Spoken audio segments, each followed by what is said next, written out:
Pile sheet అంటాం కదా, actually అది ఏదో కనిపిస్తుందో అంటే ఫస్ట్ ఏంటంటే దాని చుట్టూ పైల్స్ అంటే షీట్ ప్రొవైడ్ చేస్తారనమాట, వాటర్ అనేది సీపేజ్ అవ్వకుండా. పైల్ షీట్ అంటే అది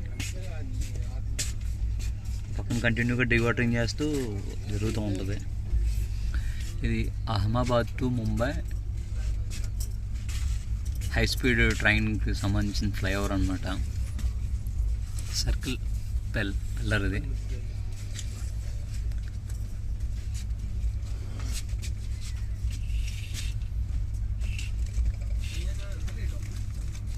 నేను ఇప్పుడు ఫ్లైఓవర్స్లో చేయలేదు.